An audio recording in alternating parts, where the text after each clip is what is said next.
তুমি যদি ভগবানের চরণ লাভ করতে চাও, তুমি যদি ভগবানের শ্রী অভয়পদ লাভ করতে চাও, তোমাকে অভিমান শূন্য হতে হবে, তোমাকে মোহ শূন্য হতে হবে। কি শূন্য হতে হবে মা? অভিমান শূন্য এবং মোহ শূন্য হতে হবে। তোমার মধ্যে যদি অভিমান, তোমার মধ্যে যদি মোহ থাকে, তাহলে তুমি সেই অভয় পদ কখনো লাভ করতে পারবে না। এই কারণে অনাদিরাদি গোবিন্দ ভগবান তিনি শ্রীমদ্ ভগবত গীতার ৫ম অধ্যায়ের ৫ নং শ্লোকে ভগবান বলে দিয়েছেন, যদি সেই অভয় পদ, যদি সেই অভয় চরণ লাভ করতে চাও, তাহলে সর্বপ্রথম মন থেকে অভিমানকে দূরে সরাও। কাকে দূরে সরাও? সর্বপ্রথম তোমার মন থেকে অভিমান, তোমার মন থেকে তোমার মায়াকে তুমি দূরে সরাও। তারপরে বলছেন সঙ্গ দোষ রহিত। সর্বদা কার সঙ্গ করতে হবে বলো মা? ভক্ত সঙ্গ করতে হবে। কখনো খারাপ ব্যক্তি, দুশ্চরিত্র মানুষের সঙ্গ করা যাবে। তো এই জায়গার মধ্যে ভগবান বলছেন, যদি ভগবানের চরণ লাভ করতে চাও, সর্বদা তোমাকে ভক্ত সঙ্গ করতে হবে, সর্বদা ভক্তদের শ্রী চরণে তোমাকে আশ্রিত হয়ে থাকতে হবে। এই কারণে বলছেন, যদি তোমার খারাপ সঙ্গ থাকে, যদি তুমি খারাপ মানুষের সঙ্গে চলাফেরা করো, তাহলে তুমি কি ভগবানকে পাবে? তুমি কখনো ভগবানকে পাবে? এই কারণে শাস্ত্র বলল, যার মুখে কৃষ্ণ কথা নাই, যার মুখে কৃষ্ণ কথা আলোচনা হয় না, আমি তার নিকট যাব না, আমি তার নিকট যাব না। যার সঙ্গে চললে, যার সঙ্গে আমি যদি মেলামেশা করি, তাহলে আমার কৃষ্ণ ভক্তি হবে না, তার সঙ্গে আমি থাকবো না। এই কারণে শাস্ত্র জানিয়ে দিল, যার মুখে ভাই কৃষ্ণ কথা নাই, তার কাছে তুমি যেও না। যার মুখ হেরি ভুলে যাবে হরি, তার মুখ পানে তুমি যেও না, যাওয়া যাবে না। এই কারণে অনাদিরাদি গোবিন্দ ভগবান তিনি গীতার মধ্যে জানিয়ে দিল, তিনি জানিয়ে দিল সর্বদা ভক্ত সঙ্গ করতে হবে, ওই সঙ্গ দোষ থেকে আমাদের মুক্ত হয়ে থাকতে হবে। তারপরে বলছেন নিত্য অনিত্য বিচার। মা, তুমি নিত্য না অনিত্য? আমাদের সর্বপ্রথম জানতে হবে, এই আমাদের প্রকৃত স্বরূপ হলো, আমাদের ভিতরে যে আত্মা আছে, এই আত্মাটাই হলো আমাদের প্রকৃত স্বরূপ। এই দেহটা আমাদের প্রকৃত স্বরূপ না। আমাদের অনাদিরাদি গোবিন্দ ভগবান তিনি গীতার মধ্যে বলে দিয়েছেন, কি বলে দিয়েছেন মা?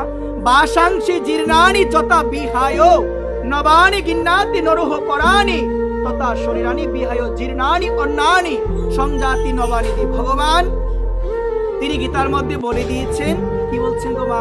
মানুষ যেমন জীর্ণ বস্ত্র পরিত্যাগ করে নতুন বস্ত্র পরিধান করে, ঠিক সেই রকম দেহি মানে হলো আত্মা পুরাতন দেহ ত্যাগ করে নতুন একটা শরীর ধারণ করে। এই জায়গায় বলছে কি মা, আমাদের এই দেহটা হলো একটা আবরণ। দেহটা কি মা? একটু কথার মধ্যে ধ্যান দাও। এই দেহটা হলো একটা আবরণ। এই দেহের মধ্যে যে সত্তাটা আছে, এটাই হলো আসল। এটাকে বলছে কি? আত্মা। কি বলছে মা বলো না? আত্মা বলছেন। এই কারণে শাস্ত্র জানিয়ে দিল, যতদিন তোমার ভিতরে আত্মা আছে, ততদিন তোমার মূল্য আছে। যেদিন আত্মা উড়াল দিয়ে চলে যাবে, সেদিন এই দেহের আর কোনো মূল্য না। এই কারণে বলছে দেহের মূল্য কতক্ষণ মা? তোমার দেহের মূল্য কতক্ষণ? যতক্ষণ তোমার ভিতরে সেই আত্মা আছে। যেদিন আত্মা উড়াল দিয়ে চলে যাবে, দেহের আর কোনো মূল্য নেই, দেহের আর কোনো মূল্য নেই। এই কারণে শাস্ত্র বলল, এই দেহটা বা এই জগতে আমরা যা কিছু দেখতে পাচ্ছি, সবকিছু হলো অনিত্য। মানে সবকিছুর একদিন কি আছে মা? বিনাশ আছে। এই চরাচর জগতের মধ্যে আমরা যা কিছু দেখতে পাচ্ছি, সবকিছুর একদিন বিনাশ আছে। আপনারও বিনাশ হবে, আমারও বিনাশ হবে। সবকিছু কি আছে বলো মা? কি আছে? সবকিছু বিনাশ আছে, কিন্তু আত্মার বিনাশ নাই। আত্মার কি নাই গো মা? আত্মার বিনাশ। তোমার দেহের কি আছে? তোমার দেহের বিনাশ আছে। এই জায়গার মধ্যে ভগবান বলছেন নিত্য এবং অনিত্য বিচার পরায়ণ। মানে তোমাকে জানতে হবে, এই জগতের মধ্যে কৃষ্ণ নাম, এই জগতের মধ্যে কৃষ্ণ নাম, ভগবানের নাম, এটা হলো নিত্য, যার বিনাশ নেই। কিন্তু এই চরাচর জগতে ভগবানের নাম ব্যতীত যা কিছু আমরা দেখতে পাই, সবকিছু হলো অনিত্য। একবার সবকিছু কি? অনিত্য। তারপরে হচ্ছেন কামনা বাসনা বর্জিত। মা, সর্বদা একটা জিনিস লক্ষ্য রাখবে, আমাদের অনাদিরাদি গোবিন্দ ভগবান তিনি যে দাঁড়িয়ে আছেন তার হাতটা তিনি কিভাবে রেখেছেন মা? পঞ্চতত্ত্বের মধ্যে আমরা দেখতে পাই তিনজন, শ্রীকৃষ্ণ চৈতন্য মহাপ্রভু, আমার পরম দয়াল নিত্যানন্দ প্রভু এবং হলো গদাধর প্রভু, তারা দুইটা বাহু তুলে রেখেছে। কয়জন তুলে রেখেছেন মা? পঞ্চতত্ত্বের মধ্যে তিনজন, তারা সর্বদা তাদের দুইটা বাহু তুলে রেখেছে। আর আমরা দেখতে পেয়েছিলাম আমাদের পরমারাধ্য, কথার প্রতি একটু ধ্যান দাও, আমাদের আরাধ্য ব্রজেশ্বর তনয় স্তদাম বৃন্দাবন বলছেন কি, আমাদের আরাধ্য হলো ভগবান গোবিন্দ। কে গো মা? আমাদের আরাধ্য কে? ভগবান গোবিন্দ। তো গোবিন্দ কি হাতটা এইভাবে রেখেছে মা? এইভাবে রাখেন। হাতটা কিভাবে রেখেছিল মা? এইভাবে। গোবিন্দ এইভাবে রাখে নাই। কথার প্রতি একটু দম দেন। এই জায়গায় বলছে মা, বিভিন্ন দেব দেবীকে আমরা দেখতে পাই তারা এইভাবে রেখেছেন, মানে আমাদের কি করছেন? কৃপা করছেন। কি করছেন গো মা? কৃপা করছেন। যে আমরা দেব দেবীর কাছে অনেক কিছু চাই, দেব দেবী আমাদের অনেক কিছু দিচ্ছে, কিন্তু এই জায়গার মধ্যে বললো অনাদিরাদি গোবিন্দ ভগবান এবং পঞ্চতত্ত্বের মধ্যে তিনজন, তারা সর্বদা দুইটা বাহু তুলে রেখেছেন। তারা শিক্ষা দিল যে আমি সর্বদা সর্বপ্রথমে তোমাদের কাছে একটা জিনিস চাই। কাদের কাছে? ভক্তদের কাছে। মা কাদের কাছে? পঞ্চতত্ত্বের মধ্যে তিনজন এবং ভগবান হাত তোলার মাধ্যমে শিক্ষা দিল তিনি আমাদের কাছে সর্বপ্রথমে একটা জিনিস চাইছেন। সেই জিনিসটা হলো তোমাদের মনটা আমাকে দিয়ে দাও। কি দিয়ে দাও?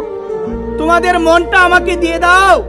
এই কারণে সর্বদা এই দুইটা হাত তুলে রেখেছেন, বলছেন তোমাদের মন আমাকে দিয়ে দাও। ভগবান গীতায় বলছেন মন মনা ভব। কি বলছে মা গীতায়? ভগবান গীতায় বলছেন মন মনা ভব, মনটা আমাকে দিয়ে দাও, মানে আর কিছু দিতে হবে না। জগতে আমরা যত কিছুই ভগবানকে দেই না, কিন্তু সর্বশ্রেষ্ঠ পাওয়া, সর্বশ্রেষ্ঠ দেওয়া হলো কি গো মা? তোমার মন দেওয়া। সর্বশ্রেষ্ঠ দেওয়া কি? তোমার মন যদি তুমি দিতে পারো, ভগবান কি বলছেন? যে ব্যক্তি তার মন আমায় দিতে পারে সেই ব্যক্তি সর্বদা আমার হৃদয়ে থাকে। ভগবান বলছেন ভাগবতের মধ্যে, যে ব্যক্তি তার মন আমায় দিতে পারে সে ব্যক্তি সর্বদা আমার হৃদয়ে থাকে, আমিও তার হৃদয়ে থাকি। এই কারণে আর কিছু দিতে হবে না। আমাদের মনটা কাকে নিবেদন করতে হবে মা? ভগবানকে নিবেদন করতে হবে। রাধারানীর শ্রীচরণ কমলে আমাদের মনটুকু নিবেদন করতে হবে, যেন অন্য কোনো কামনা আমাদের মধ্যে না থাকে, অন্য কোনো বাসনা যেন আমাদের মধ্যে না থাকে। কারণ আমরা দেখতে পেয়েছিলাম কলিযুগের মানুষের মধ্যে কামনার কিন্তু কোনো শেষ নাই। অনেক কামনা আমাদের রয়েছে, কিন্তু শাস্ত্র বলছে এই যে কামনা, কামনাটা ভালো, কামনাও কিন্তু লাগে ভগবানকে পেতে গেলে, কিন্তু জাগতিক কামনা নয়। কামনা হবে ভগবানের সুখ। যে আমাদের শুধু একটাই কামনা, যেন আমরা ভগবানকে খুশি করতে পারি। কাকে মা? যেন আমরা রাধারানীকে, আমরা যেন ভগবানকে খুশি করতে